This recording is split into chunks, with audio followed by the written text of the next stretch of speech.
Okay, hano mfite igitabo ndagira nawe naguhaye nuza, reka tugende kuri timetable cyangwa se ibikubiye mu masomo y'umwaka wa mbere. Ni ukuvuga ngo harimo amatitre kanasome cyangwa amasomo. Isomo rya mbere iravuga ngo inyigisho yerekeye Bibiliya. Twigisha abantu Bibiliya utunze uzi yaranditswe kuva ryari, yanditswe mu gihe kingana gute. Icya kabiri, yandikiwe hehe, ese kwitabamwo erere kandi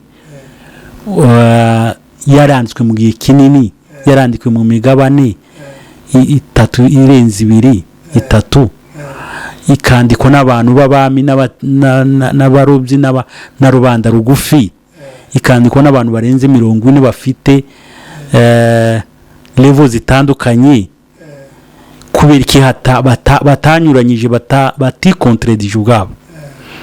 So ibyo ni ibibazo cyangwa nibyo usanga muri inyigisho.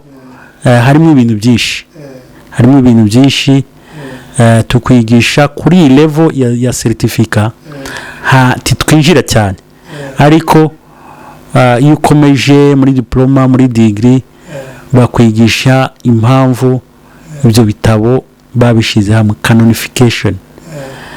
Yes, biga ni igitabo kinini ko muri degree gifite amapaje 120 cyonyine gusa, dufite paje 120.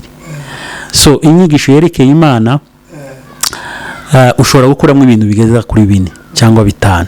Icya mbere, source yo kumenya Imana, isoko yo kumenya Imana. Hari isoko zibiri, hariho general revelation na special revelation. Ishurirwa rusange na ishurirwa ridasanzwe. Ibyo ni birebire, hariho n'amaverse duhita tuguheza. Icya kabiri ni amazina y'Imana. Hari akantu nanjye nakubwiye ko ndi umunyaniga kino gitabo kandi ari ngiye mwarimu, kavuze ngo izina ry'umuntu tiritandukana na nyiraryo. Iyo uhamagaye Jehova Rafa, menya ko wahamagara Imana ikisa. Ni ukuvuga ngo iyo Rafa izana n'izo mbaraga zo gukisa. Icyo ni ikindi wakwiga muri iyi nyigisho ya kabiri, iyi nyigisho yerekeye Imana. Icya gatatu ushobora gukuramo ibintu Imana idasangiye n'abantu, characters cyangwa se attribution Imana yisangije. Ni nyinshi, ariko tugerageza kubaheza nka zine. Imana ibera hose icyarimwe, Imana ishoboye byose, Imana izi byose, Imana tibesha, tihinduka. Ibyo titusangiye nabyo n'Imana. Hakaba ibindi dusangiye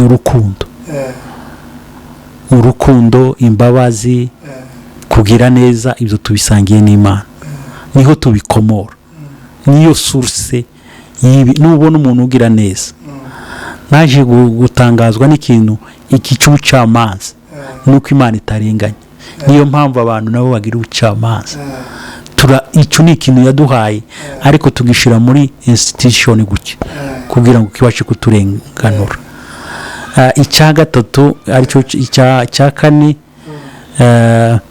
ushobora kwiga ni icyerekeye, nabivuze hafi byose. Icya kane navuze icya mbere source, icya kabiri amazina, icya gatatu ibyo Imana yisangije n'ibyo tusangiye nabyo. Iyo ni short usanga muri iki gitabo, ariko ugiye mu bindi bitabo hari ibindi byinshi bongeramo amadefinition y'abantu bagiye badefinisa Imana. Ko muri iki gitabo hazamwe umwe gusa bo bise ngo ni bamwise ngo ni Master Westman Catechism. Yes, Catechism. So uwo niwe hano gusa twatanze definition y'umwe, ariko iyo ugiye mu zindi level waguheza habe n'abantu 20 bagiye batanga definition. Rero nk'ibyo bagenda gusa bongeramo, ariko iby'ingenzi birimo hano. Narivuze ngo tuje ku ya gatatu, sinzi ko ntwaye umwanya.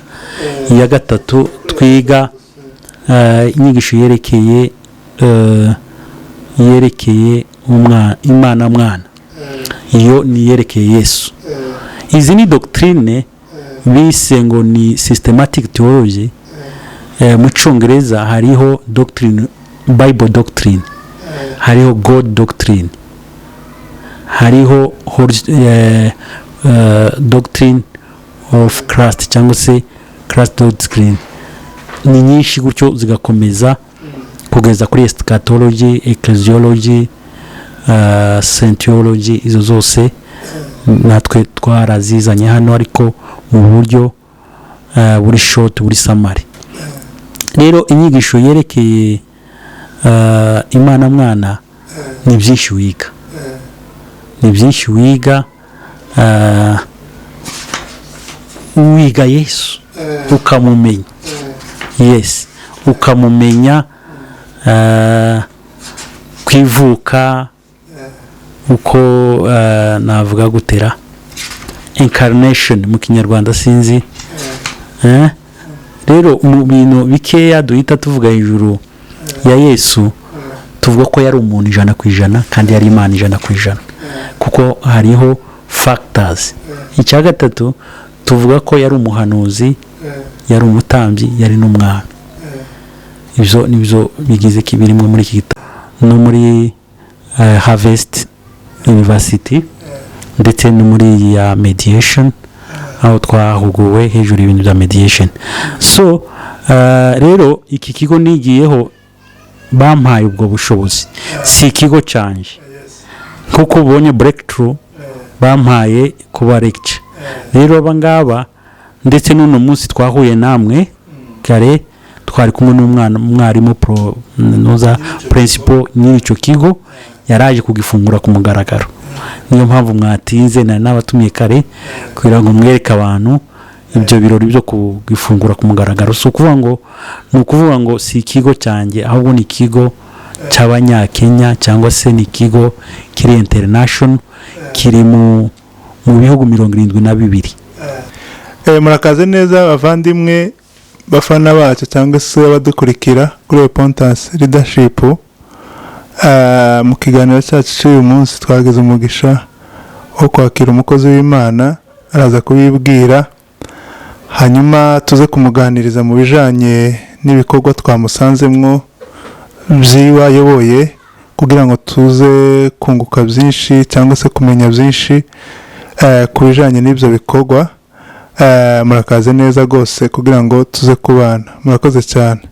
Pastor, abasha kwibwira abadukurikiye hanyuma tukinjira mu kiganiro.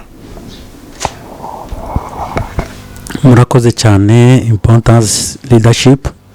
Ku mazina nitwa Apotre Rubanda Eric, nkorera Kasarani Mugumu.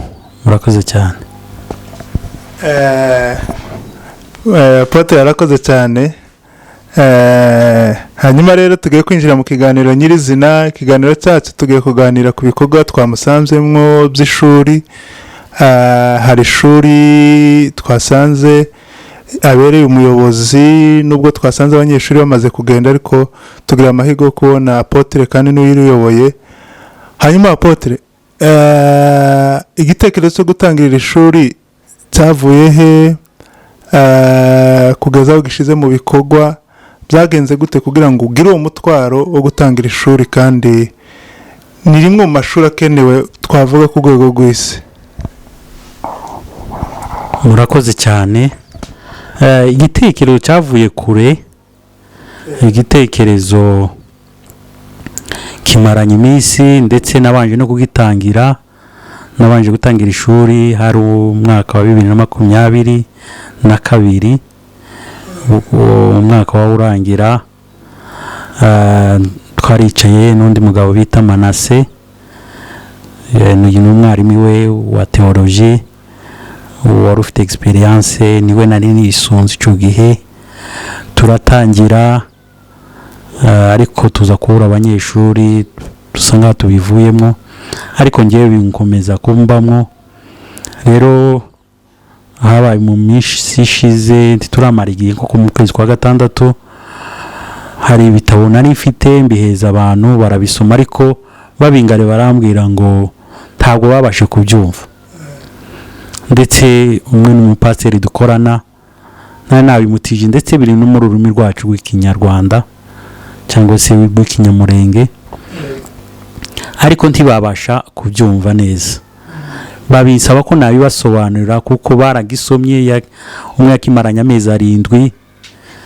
Rero akingaruriye arambwira ngo nta kintu yakuyemo, bituma numva ngize umutwaro kugira ngo mbimusobanurire, kandi biri no mu kinyarwanda. Rero ni nkaho igitekerezo cyavuye. Murakoze cyane. Patri arakoze. Turumva igitekerezo cyavuye ni ukutumva ibijanye n'iyobokamana kandi turi birimo. Urumva niho igitekerezo cyavuye. Hanyuma rero umaze kukimusobanurira se yaracyumvise cyangwa se hari abo yagikanguriye? Kuko iyo umuntu azavanga, iyo umuntu asomye igitabo cyiza, ikikubwira ko ari igitabo cyiza nuko igikangura ko gisomwa n'abandi. Hari abo yagikanguriye kugisoma kugira ngo n'icyo gitekerezo kize gufatwa. Ijambo rya kabiri wenda kugira ngo uje kubisubiriza rimwe, n'icyo gitabo gusa uri kubigisha cyangwa uri kugerageza kujeneraliza wenda iyobokamana cyangwa se teoloji yose kugira ngo baguke mu bumenyi? Murakoze cyane. Yego, urakoze cyane nawe umunyamakuru, kandi mboneyemo n'umwanya wo kubashimira ku muhate wanyu kugira ngo mubashe kuza kugira ngo mutubaze. Rero twaratangiye, ni igitabo kirimo amasomo menshi, ni igitabo cy'umwaka wa mbere n'uwa kabiri w'iyobokamana cyangwa se wa teoloji. Igice cya mbere kirimo amasomo cyangwa se lessons, amasomo 17. Icya kabiri, igice cya kabiri kirimo amasomo 19.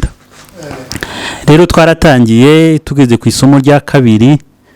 Amasomo ya mbere 5 ni doctrine cyangwa se doctrine 1, ayandi 5 ya kabiri ni doctrine 2, cyangwa se ayo masomo 10 yose bayita ngo ni systematic theology.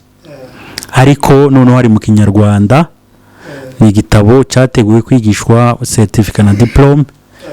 Umwaka wa mbere buba bafite amasomo 17, umwaka wa kabiri 19. Rero twageze ku isomo rya kabiri, twari twize inyigisho yerekeye Bibiliya. Tugeze ku nyigisho ya kabiri ivuga ngo inyigisho yerekeye Imana. Arambwira ngo kumbe iki gitabo naragisomye sinacumva kandi kiryoshe gutya. Bituma agerageza mu magrupa bamwo arabyamamaza, yewe n'inshuti ziwe, mu buryo kuri uyu munsi dufite abanyeshuri barenga 12 nibo babiga. Baraje, iyo twarakomeje twigana hamwe n'umucuranzi uducurangira, turiga ngo tugere ku isomo rya 5. Icyo gihe abo bandi baje, tubanza turahagarika dusubira inyuma, twigisha duhera nabo ku isomo rya mbere. None uyu munsi niho twageze ku isomo rya 5, nabo bari bagezeho, ubu tugiye gukomezanya nabo. Rero hari n'irindi tsinda nabo bagiye babwirana, hari n'indi tsinda rizatangira ku wa 6. Iryo nzarishakira umwanya waryo kuko ntiboba sinosuye guhagarika bano kugira ngo batangire bazi kubafata. Umva bamwe bazakomeza, abandi nabo batangire nabo nibikunda tubakaza guhura kubera umwanya wabo, disponibility, bizakorwa gutyo. Ariko kandi nibidashoboka bazakora mu matsinda 2. Murakoze. Murakoze cyane, kandi n'abo banyeshuri turabashimiye kuko bagize iyo ntambwe yo kwiga, kuko kwiga ntibikereza kandi bihora bigira umumaro. Hanyuma rero ikindi kibazo nabazaga kijanye n'abanyeshuri nuko tutahabasanze, wenda niba twari kuba tukibajije, ariko wenda ubutaha nitugaruka tuzahabasanga. Urabona se hari impinduka zirimo ziza mu banyeshuri bikurikiranye n'amasomo wenda umaze kubaha? Hari ukuntu umuntu mwarimu azabifari wakabona ati abanyeshuri bari kumva kuko kuvuga ngo usome igitabo ntucumve hanyuma rero utangire ucige, kandi nanjye nakibonye numva nociga kuko numvise kirimo ubwenge bwinshi. Hari impinduka se zirimo zigaragara ku banyeshuri wigisha? urakoze cyane, ibibazo byawe biri fonde. Ariko njyewe ubwanjye nakize mu Cyongereza, ndafite na kopi y'Icyongereza yayo. Rero nanjye ndi nk'umunyeshuri kandi ari njye wawucigisha. Ubwanjye nanjye cyaramfashije kuruta uko nakize mu Cyongereza. Nakize mu Cyongereza ariyo ngitangira certificate, ntazi ibyo ngiye kwiga. Mu by'ukuri ko ari gusoma ngasubiza ibizamini, ariko naje kubyumva neza nzize mu rurimi rwacu. Mu by'ukuri birasura kandi nisa nkaho ngiye mu ishuri nanjye ubwanje. Rero nibaza ko ntobavugira ngewe ubwanjye kubera ukuntu kiri mu Kinyarwanda, kubera ukuntu ncigisha, ahubwo nanjye ndi umwarimu kandi ndi umunyeshuri mu mwanya umwe. Murakoze cyane. Murakoze cyane. Kandi hari aho nasomye mu gitabo cya Timoteyo avuga ngo umwigisha akwiriye kuba agabana n'uwo n'abiga, kuko ibyo muvuze ni ukuri rwose. Hanyuma rero Apotre,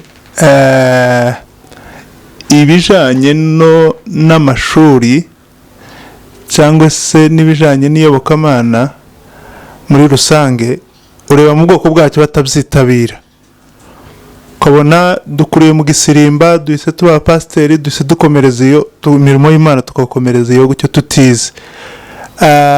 Niko wakangurira abantu batashaka kwiga kandi turimo tubabonamo abakristo b'ubu nyine, ahubwo nibo bize bakigenda bakiga teoloji, baba pasiteri bacyari mu bisirimba cyangwa se Imana imbabarire n'abandi bose nyine batuyoboye, ukabona ko barimo barabacisha mu ijisho. Niki wadukangurira kugira ngo n'abakozi b'Imana bose ntihige abakristo n'abacuranzi gusa, n'abakozi bose utarize yige?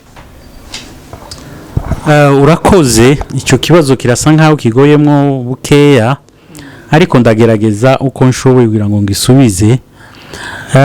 Kwiga hano muri Kenya biroroshe. Hano muri Kenya hari ibigo ugenda ukivugira ku giti cyawe amafaranga ushobora kubona. Icya kabiri, ukivugira umwanya ushobora kubona. Hariho amaklasi ku rugero iki gitabo ayo masomo yose wumvise y'imyaka 2 urashobora kucigisha mu mezi 6 umuntu akabona diplome. Ariko kandi abona umwanya mukeya ucigisha umwaka, aho abona mukeya kurutaho ucigisha imyaka 2, abona mukeya nyuma ya mukeya uciga imyaka 3. Bivuga ngo wiga sero y'umwanya wawe. Nk'ubu twebwe iki gitabo twiga 2 mu cyumweru, twiga kuwa 3 no kuwa 5, ariko ku cyicaro gikuru biga 1 mu kwezi. Ni ukuvuga ngo ibo babiga imyaka 2 yuzuye furu. Ariko iki gitabo umwaka wa mbere wa certificate biga umwaka muzima, umwaka wa diplome bakiga umwaka muzima. Ibyo simbivuga ngo utabihagaze, nabyizemo, iyo systeme narayizemo. Yes. Ariko kubera ngiye mfite umwanya n'abanyeshuri bafite umwanya, mu cyumweru twiga 2, mu kwezi tukiga inshuro 8. Aho bigaga 1 mu kwezi cyangwa 2 namba ntibeshe, 2 mu cyumweru cya mbere n'icyumweru cya nyuma cy'ukwezi 2, ariko twe tukiga 8. Bivuga ngo tuzakiga mu mwanya mutoya. Icya kabiri, ifaranga bishuzaga hariya, kubera ngiye nsobanukiwe ubuzima bw'ubuhunzi turimo niki ukuntu byangoye. Ngiye niga 2018, hari abahamya hari abanzi, nari umuzamu muri iki gihugu. Ariko nagendaga kuwa 5 nimugoroba nkarara mu kazi, nkazindukira ku ishuri, nkava ku ishuri nje mu kazi, ngasubira kugera mu rugo ku cyumweru mu gitondo, navuyeyo ku cyumweru kuwa 5 nimugoroba. Bivuga ngo ni ukwitanga. Rero ifaranga hano cyangwa se n'ibindi bigo byinshi barakubaza ngo ese ufite angahe ubona angahe. Hari ibigo bifite ama scholarship ariko uzayimenya gute utagiye kubaza. Hari n'iyo utangira ukamubwira ubushobozi ibo bakagushakira scholarship. Ku rugero shoje degree kuri iri shuri ryitwa Breakthrough International Bible riyobowe n'uyu mugabo yitwa Patrick Njuguna, ni professor. Yes, ni professor Njuguna. Yaragiye arambaza ngo ese kuje kwiga masters ufite angahe. Ndamubwira ngo na tike yanzanye nayisabye. Arambwira ngo twishura 45,000 ku kwezi kuvuga ngo wige masters. Ariko nugira umwete nzakugabanyiriza, wowe banzuze ndebe umwete wawe. Mu by'ukuri naratonze twiga 3 mu kwezi, icumweru cya kabiri, kuwa mbere, kuwa kabiri, kuwa gatatu, buri kwezi gutyo. Naratonze arangabanyiriza. Simvuza yo nize ayo natanze, ariko si menshi kuri masters tuzi ko ari 3,000-5,000 by'idolari, ariko ngiye ntiyarenze 2,000 by'idolari, kubera kwegera umuntu ukamusobanura uko umeze. Rero nabyo ukajya gushaka ubikura. Yes, aho icya gatatu ni umwanya. Hano kuri campus yacu niyo mvuga, nababwiye ngo bivana n'umwanya. Abantu bazaba babuza umwanya tuzobashakira umwanya muto ariko wa graduating mu gihe kirekire. Rero umwanya n'amafaranga n'ururimi kuri iyi niyo focus yacu, kugira ngo tugabanyirize cyangwa se dufashe abantu muri ubwo buryo. Sinzi ko nshuje ikibazo cyaho. Murakoze cyane kandi arimo dusubiza tukanyugwa. Ikindi kibazo nabaza, uvuze ko ufite wenda wize ufite masters, watubwira ko ufite ubwo bushobozi bwo kuba lecturer, bwo kwigisha.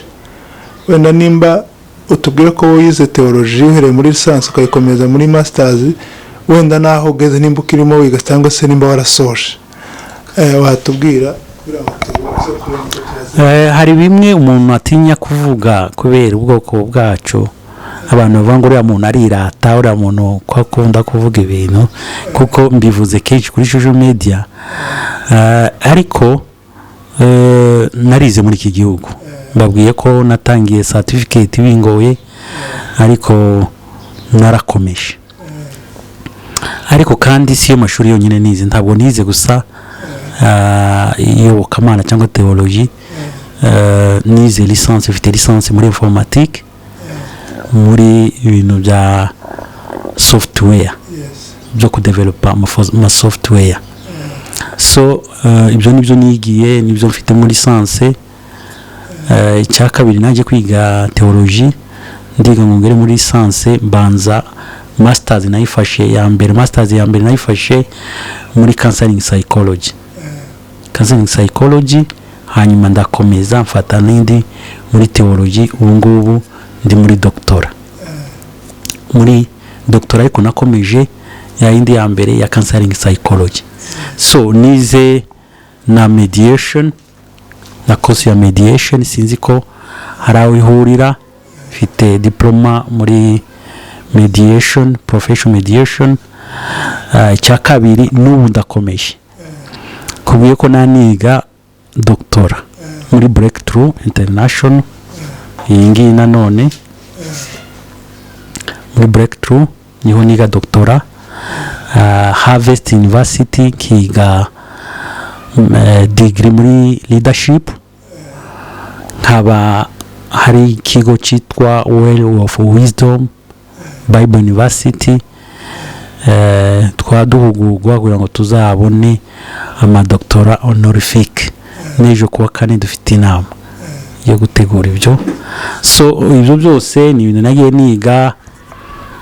Rero iki kigo cya Breakthrough niga doctora, icyo baraduforumye kwigisha kandi ryari itegeko babitwigishaga no mu masomo ya masters, yari n'itegeko ko buri munyeshuri wa masters agira campus yigishamo, kuko batubwira ko byinshi baduhera tugomba kubipratika niho tubyumva.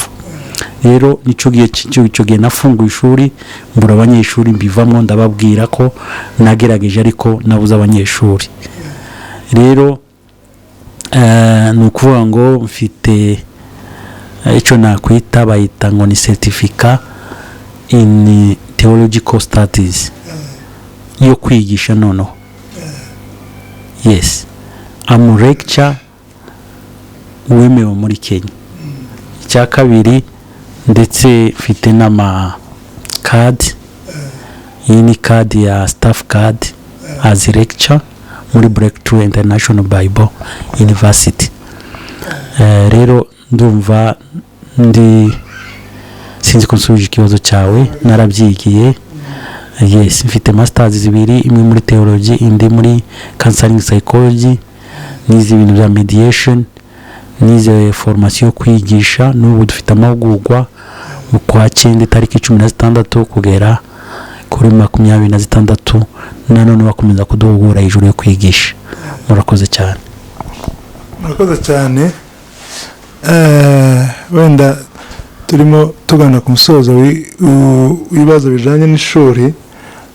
Turashaka kwibaza ikindi kibazo gisa wenda nicyo tugiye kuvamo, ariko bitari, ariko ikibazo kibatese iri shuri ufite kubigisha kugeza ubahaye certificate, ni ishuri rizahoraho cyangwa n'aba banyeshuri babonye bifuje iki gitabo kugira ngo bankadire bacumve? Turashaka kumenya nimba ari ishuri cyangwa se nimba ajyanye no mu mipango y'itorero ryawe uyoboye kugeza ku icyiciro n'ikindi ukazakomeza. Murakoze cyane. Yego, icyo mbere ushobora kumenya cyangwa se nakubwira ni Joshua Nation Bible College. Iyi nakizeho, nicyo nigiyeho certificate na diploma. So nkomereza muri Breakthrough no muri Harvest University ndetse no muri ya mediation, aho twahuguwe hejuru y'ibintu bya mediation. So rero iki kigo nigiyeho bampaye ubwo bushobozi, si ikigo canje kuko ubonye Breakthrough bampaye kuba lecture. Rero abangaba ndetse n'uno munsi twahuye namwe kare, twari kumwe n'umwarimu principal n'icyo kigo, yaraje kugifungura ku mugaragaro.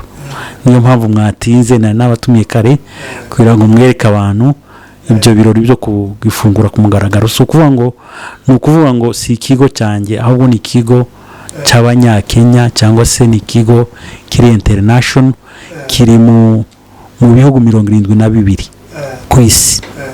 Rero kizahoraho, nubwo ngewe nagira izindi nshingano nyinshi, ariko bafite abaprofeseri benshi bazagenda bohereza. Icya kabiri, korana kandi na Breakthrough, nanone ndi umwarimu kuri Breakthrough. Rero sinzi bose batanga ama certificate, batanga ama diplome, batanga ama degree. Uko Joshua Nation itanga kugeza kuri diplome, ariko Breakthrough itanga kugeza kuri doctora ndetse na professora ubu barazitanga. Yes, so bazakomeza kandi kiri official. Sinzi ko wakwereka abantu izi ni ntuza zaho tuba dufite amaresi n'ibintu biri official. Biri official, dufite dukora ibizamini biri printed, ibizamini byose biba biri printed, sibyo? Icya kabiri dufite na admission ziri hehe sinzi hano.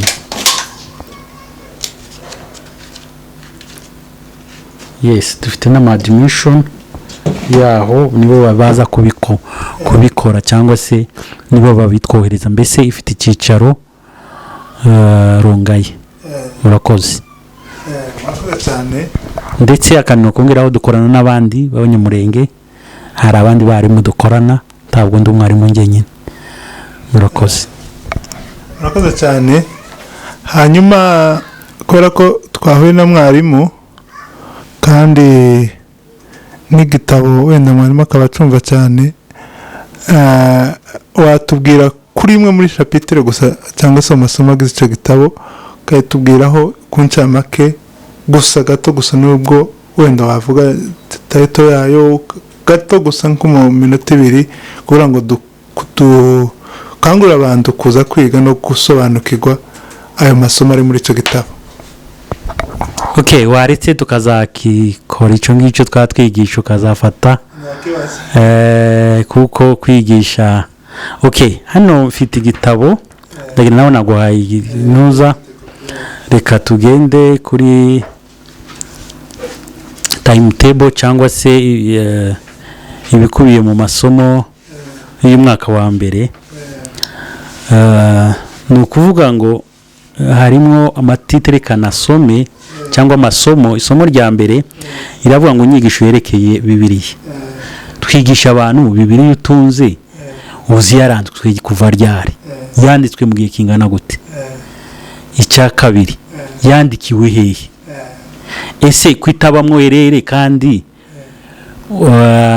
yaranditswe mu gihe kinini, yaranditswe mu migabane 3 irenze 2 3, ikandikwa n'abantu b'abami n'abarobyi na rubanda rugufi, ikandikwa n'abantu barenze 40 bafite level zitandukanye, kubera iki batanyuranyije batikontredije ubwabo.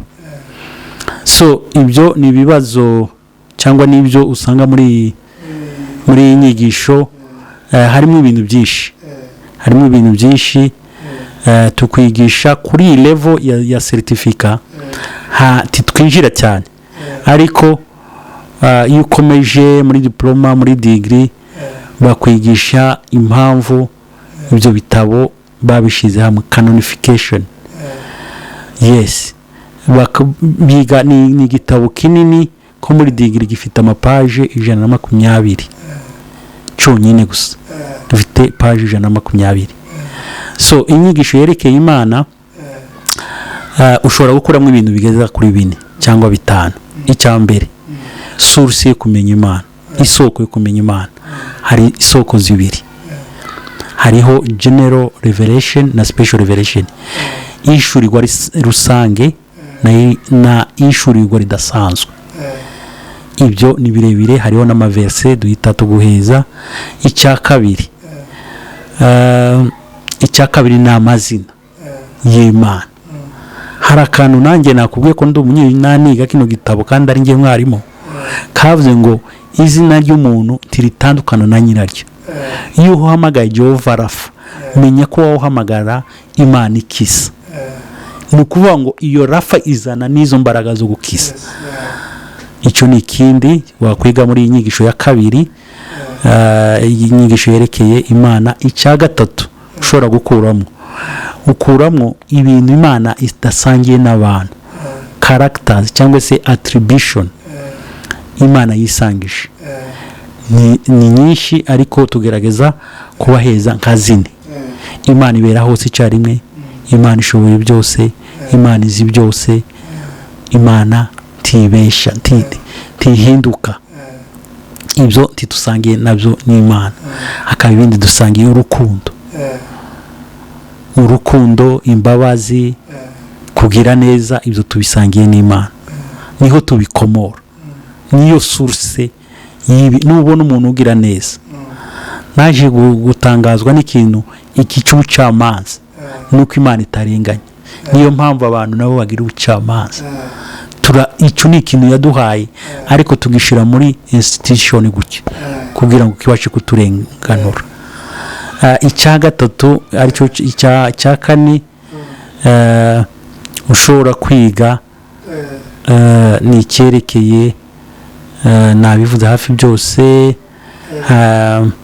Icya kane navuze icya mbere source, icya kabiri amazina, icya gatatu ibyo Imana yisangije n'ibyo dusangiye nabyo. Iyo ni short usanga muri iki gitabo, ariko ugiye mu bindi bitabo hari ibindi byinshi bongeramo amadefinisiyo y'abantu bagiye badefinisa Imana. Ko muri iki gitabo hazamo umwe gusa uwo bise ngo ni bamwise ngo ni Master Westman Katechisha. Yes, Katechisha. So uwo niwe hano gusa twatanze definisiyo y'umwe, ariko iyo ugiye mu zindi level waguheza habe n'abantu 20 bagiye batanga definisiyo. Rero nk'ibyo bagenda gusa bongeramo, ariko iby'ingenzi birimo hano. Narivuze ngo tuje ku ya gatatu, sinzi ko ntwaye umwanya. Ya gatatu twiga inyigisho yerekeye Imana mwana. Iyo ni yerekeye Yesu. Izi ni doctrine bise ngo ni systematic theology. Mu Cyongereza hariho doctrine, Bible doctrine, hariho God doctrine, hariho doctrine of Christ cyangwa se Christ doctrine. Ni nyinshi gutyo zigakomeza kugeza kuri eschatology, ecclesiology, saintiology. Izo zose natwe twarazizanye hano, ariko mu buryo buri short, buri summary. Rero inyigisho yerekeye Imana mwana ni byinshi wiga,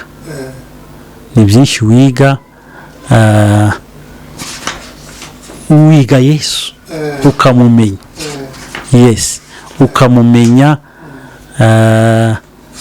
kwivuka uko navuga gutera incarnation mu Kinyarwanda sinzi. Rero mu bintu bikeya duhita tuvuga hejuru ya Yesu, tuvuga ko yari umuntu 100% kandi yari Imana 100%, kuko hariho factors. Icya gatatu tuvuga ko yari umuhanuzi, yari umutambyi, yari n'umwana. Ibyo nibyo bigize kibirimo muri iki gitabo. Byinshi rero sinzi summary y'igitabo yose ukuntu nayivuga mu munota 2. Yego, murakoze. Murakoze cyane, kandi n'igitabo kidukeremo summary. Ibindi mugana hano ku ishuri ryiwe Kasarani, niho ishuri riri. Icyo gitabo mukabasha kuciga n'ibindi byose bijanye n'iyobokamana, kandi n'umwarimu mwiza. Tugana wenda ku musozo, ashaka kukubaza wenda hanze aho tuyiki gitabo, niki waduha nk'inama muri leadership cyangwa se mu miyoborere y'amatorero yacu, mu by'ukuri ubona ayobowe mu buryo wenda butari nka neza kandi byagakwiriye kuba neza.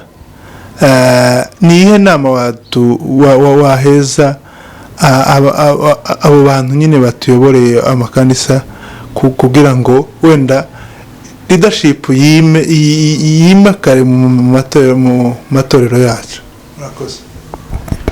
Icyo kibazo ndumva kigoye, umuntu wese yagisubiza uko ashatse, ariko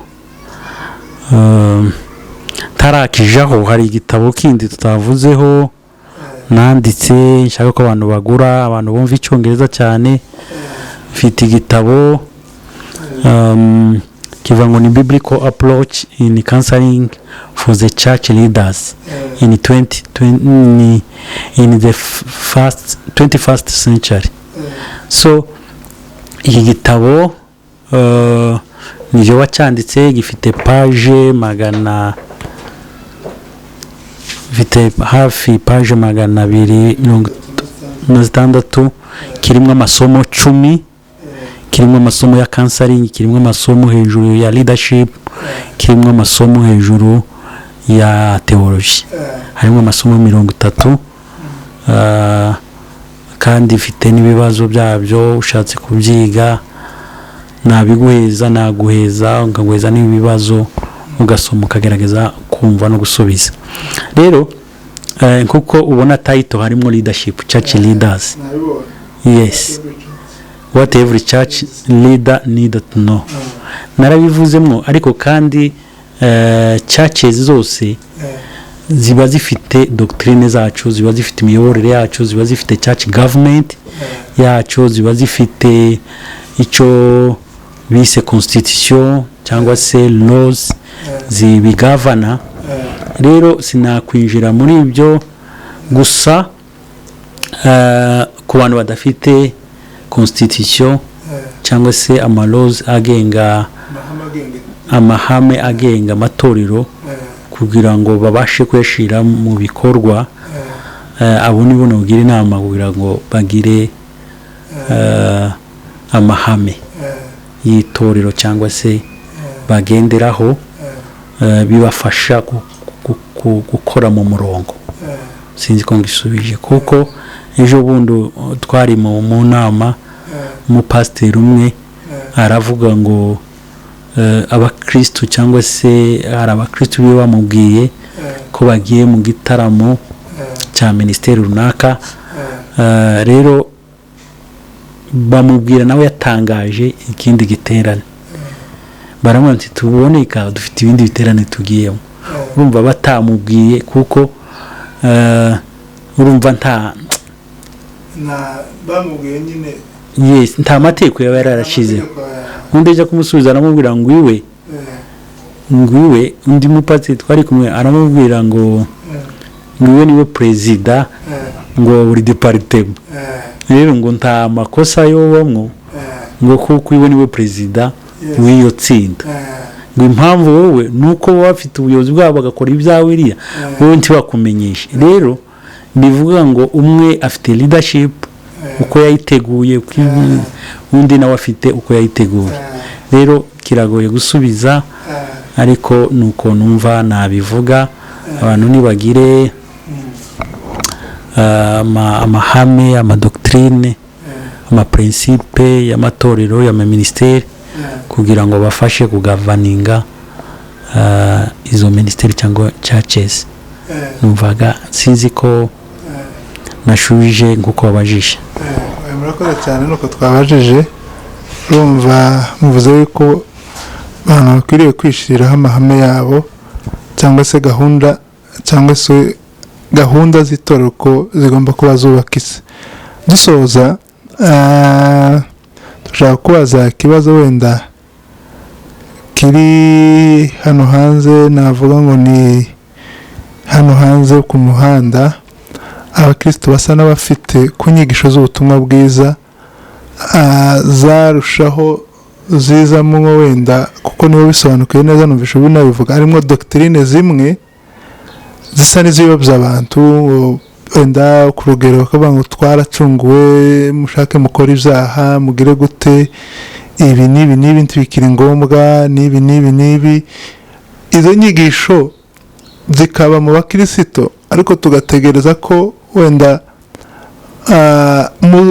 muzaza mukaduha umuco w'inyigisho nziza z'ubwo butumwa bwiza kandi aribwo bwadukije nyine ntibuze.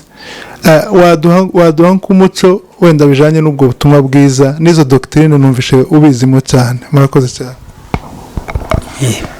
Ibibazo byawe ko bikazera ariko reka ngerageze ndavuga uko mbyumva nkanjye. Sinsubiriza undi muntu wese, ndasubiza nkanjye cyangwa uko mbyumva cyangwa se uko ngiye mbifashe. Rero waruza mu muhanda wenda bamaze kumva iyo gusa y'ubuntu ndanushe kariyo washaka kubaza, ariko hariho amadoctrine menshi batarumva kandi yagiye kuzaza. Mfite umuapotre w'inshuti yanjye twuriga na theology ariko bo bagira doctrine ivuga ngo Yesu wenyine, Jesus only. Tibemera umwuka, tibemera iki. Ibo bafashe akaverse kamwe gusa avuga ngo ni jewe nzira n'ukuri n'ubugingo, ntawugera kwa data ntamujyanye, nta mwuka bavugaho, n'Imana iri mu ijuru, ni ukuvuga ngo ni Yesu wenyine. Rero doctrine ni nyinshi, twovuga kuri ye tugasiga iyindi. rero wowe menya doctrine yawe ni iyihe, wowe pasiteri, wowe revera cyangwa wowe bishop uyigisha abantu, naho kumva ije yose. niyo mpamvu Pawulo kenshi yacyaga amatorero yababwira ngo se ninde wabarozi mwabagaratiya nabo ni nk'izo nyigisho baba batangiye kumva ku ruhande. rero abashumba bagomba kuba maso bakigisha abantu babo, utabyumva akamwegera akamwigisha, atabyumva akamurihira scholarship akajya ku ishuri akajya kubyiga. So sinzi uko mbyumva ko aricyo, ariko nawe wenda ubyumva kuko wakibaje ugifiteho amakuru. ariko mu by'ukuri doctrine ni nyinshi, imyizerere y'abantu iratandukanye kandi ntabwo itangiye muri kino gihe. ibi byahozeho kuva kera, byahozeho doctrine izi ngizi. ni ibintu byagiye bigaruka imyaka ku myaka, abantu babyibaza, abantu babyigaho, aba bishop bicara bagatekereza bakagira gute. So numva ubuntu ntabwo ari inzanduka ku bwanjye, byahozeho kandi abaposo cyangwa se abashumba, aba bishop bagomba kuba maso ntibabitinde, ariko bagatinda ku ntama bayoboye kugira ngo zitaja kure. ntibatinde kuri izi ngo bazigwanye, kuko nubwo ahubwo kuzigwanya ni nkaho kuziheza amakare no kuzigira gute. ariko wicunga ibyawe, menya ibyawe ni ibihe. rero umuntu uzaje muri byo buntu nuko ngo ntawazaba ari nuba ufite amahame y'itorero ryawe, ibyo wemera, uko uyoboye n'ibyo navuze, icyo bita faith statement y'imyizerere y'itorero ryawe ni iyihe.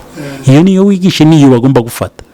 rero ujya kando ni biramureba, ariko nawe wamwegera ukamusobanurira, atumva ubwo nyine azaba yahise mwiso.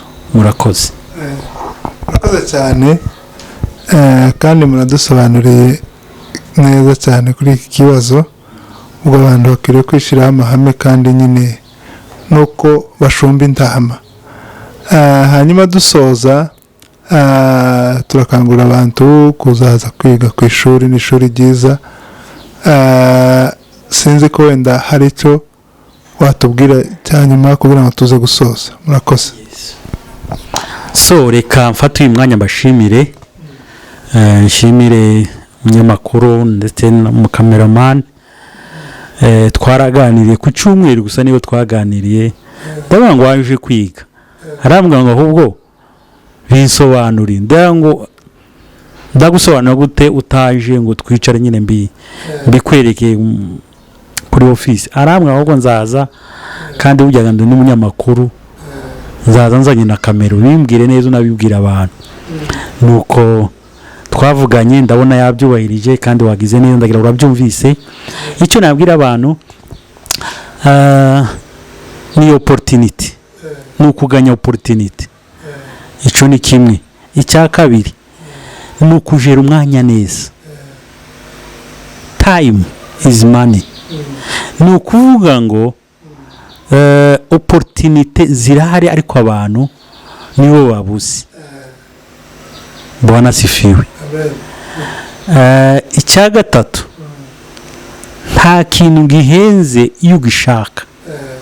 kuba ku rugero, muri aba banyeshuri 12 nababwiye, mfite 4 bambwiye ngo twebwe nta n'igiceri tuzabona.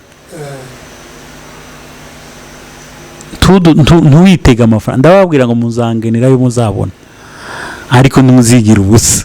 ariko ntiyakagire n'abandi wenda bazagira. narababwiye ngo ntiyakagire umuntu ureka kwiga kubera ifaranga gusa. nanjye nkeneye transport nzana hano, nkeneye ikintu cyo kumwa ndi hano, ariko ntiyakagire uzareka ishuri cyangwa se ariko kwiga ubushobozi. ndabibabwira bose babyumva. icya kabiri ni izi nyigisho ziri mu rurimi rwacu. iyi ni indi opportunity, kandi ukiga mu rurimi rwawe ukemererwa guhabwa certificate cyangwa diplome cyangwa degree wize mu rurimi rwawe, ugahabwa umunsi umwe wazabaheza twese ibyanditse kimwe. Donc abanyakenya n'abanyamurenge certificate zaba yanditse kimwe, ntabwo izavuga ngo iyi ngiyi ni umunyamurenge, iyi ngiyi ni umunyakenya. Icyo ni kimwe. Icya kabiri bazahabwa transcript zaba ziri mu cyongereza, aho uzayipresenta hose bazabona ayo masomo wise. Twebwe hano izi ntwari kubona inyigisho yerekeye Imana, ntabwo muri transcript ariko bizaba byanditse, hazaba handitse mu cyongereza.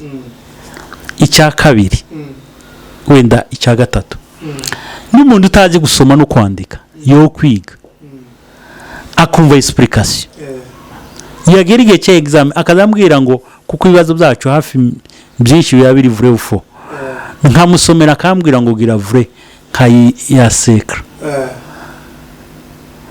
Ubu utazi kwandika no gusoma abishaka yagira kandi akabona level yose yifuza, ariko kubera umwete we. Icya nyuma ni time, umwanya.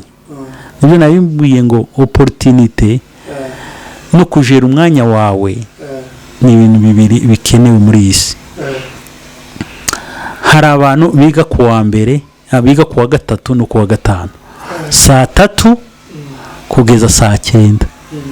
Iyo ni itsinda rimwe. Hari abandi ibo biga kuwa gatandatu gusa. Hari abandi ubu saa 10 n'igice zageze. Hari undi wambwiye ngo yazava mu kazi buri gihe saa 10 n'igice. Naramubwiye ngo saa 10 n'igice uzazuza twige kugeza saa 1 n'igice z'ijoro, twiga byibuze amasaha 2-3. Uwo bivana n'ukuntu bavuganye n'umwarimu akumva ko aya masaha yashoboye.